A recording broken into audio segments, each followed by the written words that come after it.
Hai semua, kali ini aku mau bahas tentang tips-tips donat yang aku jual selama ini. Bagaimana menghasilkan donat yang empuk, anti gagal, dan anti kempes. Kalau teman-teman penasaran, langsung kita mulai aja yuk. Tapi jangan lupa bantu subscribe channel ini ya. Kalau suka boleh di like, share, and comment. Terima kasih sebelumnya.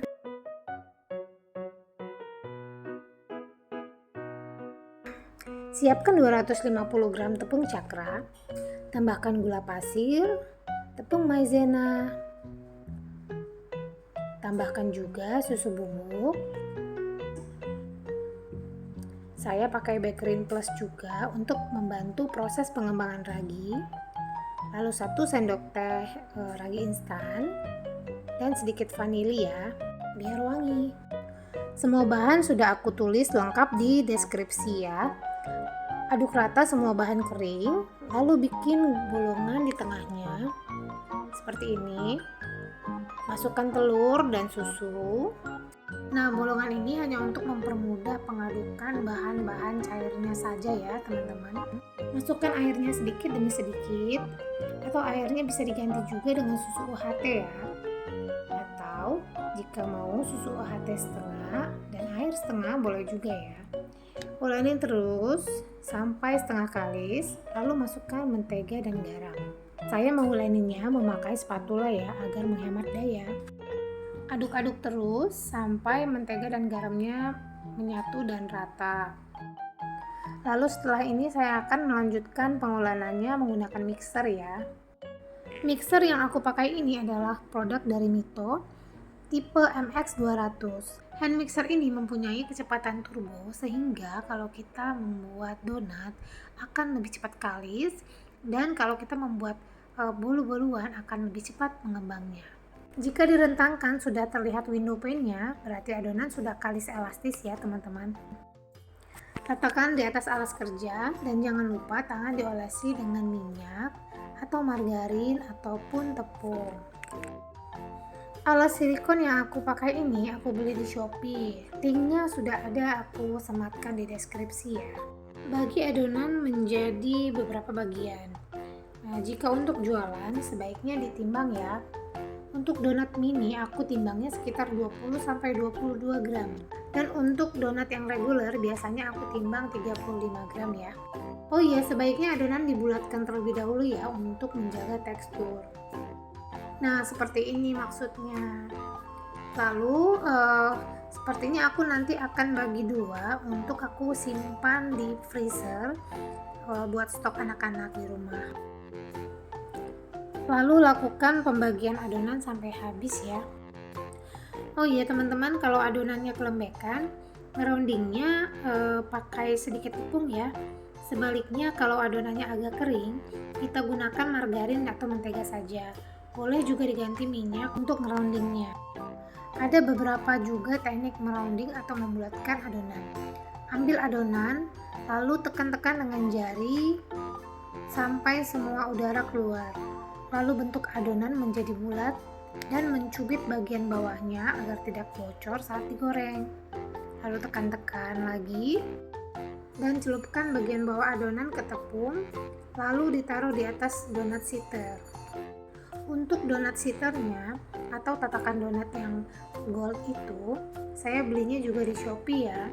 Linknya juga saya udah sematkan di kolom deskripsi.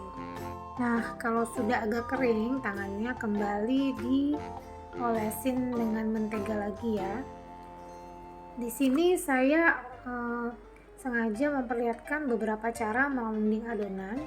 Seperti ini ya teman-teman. Ada cara lain lagi yang saya sering gunakan untuk merounding adonan donat. Nah, seperti ini ya teman-teman. Tutup adonan setelah tadi ditekan-tekan dengan jari agar semua udaranya keluar. Lalu kunci dengan mencubit-cubit adonan. Kembali seperti tadi, mencelupkannya ke tepung, lalu meletakkannya ke donat seater.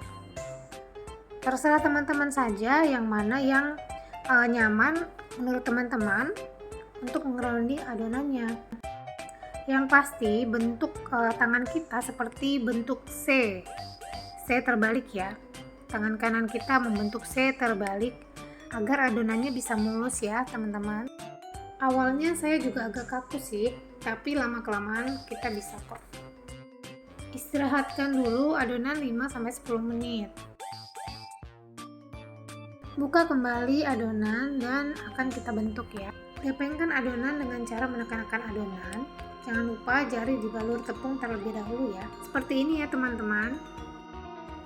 Lakukan sampai semua adonan gepeng ya. Di dalam proses pembentukan ini jangan terlalu kuat juga ya ditekannya, karena nanti akan mengakibatkan donat yang kita goreng itu menjadi bantat. Setelah dilakukan keseluruhan donat, kita istirahatkan lagi donat, tutup lagi selama kurang lebih 30-40 menit, tergantung suhu ruang masing-masing ya. Tarang, donat sudah mengembang dan siap digoreng. Memanaskan minyak, usahakan 15 menit sebelum waktu yang ditentukan ya untuk menggorengnya. Nah, di sini ada tips menggoreng dari saya agar mulus, tidak bergelembung satu sisinya. Setelah teman-teman memasukkan adonannya ke dalam minyak panas, tunggu beberapa detik, lalu teman-teman langsung membalikkan donatnya. Itu namanya saya sebut metode 2 kali balik. Gunanya agar permukaan yang sudah mengenai minyak itu bisa mencegah gelembung udara yang muncul di saat satu sisi sedang proses masak. Nah, di sini ada 2 tips saya yang paling penting itu adalah adonan yang ditekan-tekan sehingga adonannya gepeng, dan juga metode 2 kali balik ini. Gunanya agar donat yang digoreng tidak muter ke posisi awal ketika dibalik nanti. Untuk yang pernah mencoba membuat donat pasti tahu ya hal yang saya maksud. Nah, kalau sudah kecoklatan, angkat dan tiriskan.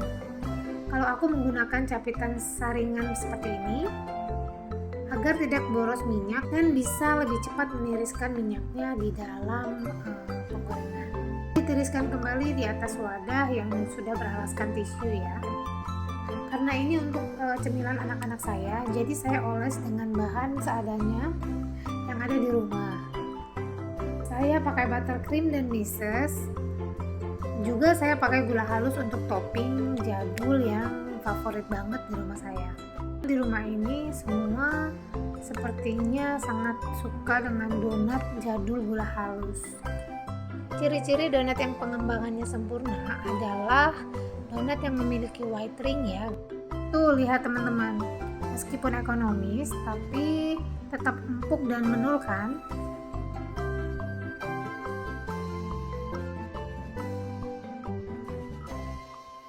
Ini dia teman-teman, langsung dieksekusi anak saya saat itu juga. Kelihatan rongganya sempurna ya, dan seratnya juga lembut. Walaupun tidak memakai susu cair yang ini, hanya menggunakan air saja, tapi tetap rasanya tidak kalah enak. Ini donat ekonomis yang saya bikin, tapi untuk jualan saya tetap pakai susu cair UHT ya. Resep ini sudah saya pakai 3 tahun belakangan untuk berjualan, dan pelanggan saya sangat suka dengan tekstur donat yang saya jual ini. Oh iya, kenapa donat ini harus memakai 1 sendok makan tepung maizena? Pasti ada yang bertanya, kenapa harus memakai tepung maizena? Nah, ini rahasianya agar donat tahan lama, teman-teman. Tidak keras dan juga tidak seperti karet kalau sudah lama disimpan. Juga sebagai pelembut alami. Biasanya donat memakai kentang untuk membuat donat sebagai patinya. Sama saja fungsinya dengan maizena tadi teman-teman, tapi bedanya kentang itu lebih menjaga kelembapan sehingga bertahan sampai berhari-hari dengan tetap empuk. Nah, segitu dulu tips perdonatan dari saya ya teman-teman. Semoga teman-teman bisa membuatnya sendiri di rumah tanpa harus capek-capek keluar beli donat. Jika suka video ini, boleh saya minta like dan share serta komennya ya, untuk resep-resep apa berikutnya yang saya akan buat di YouTube saya ini. Sampai ketemu di resep-resep berikutnya ya. Semoga kita semua diberikan kesehatan oleh Tuhan Yang Maha Esa. Oke, sekarang saya mau menikmati donat saya yang empuk dan menul ini, teman-teman. lembut banget ya teman-teman. Oh ya, donat ini bisa juga untuk isian snack box ya. Kalau untuk isian snack box, saya sarankan toppingnya menggunakan coklat yang dicairkan. Dicelupkan lalu ditaburkan meses. Nah, nanti dia akan kering. Kalau pakai buttercream, takutnya jika udara panas, buttercreamnya akan meleleh, teman-teman. Jadi mesesnya akan berantakan. Oke teman-teman, terima kasih yang sudah nonton, yang sudah share, komen, dan like. Tetap sehat dan diberkati ya. Bye.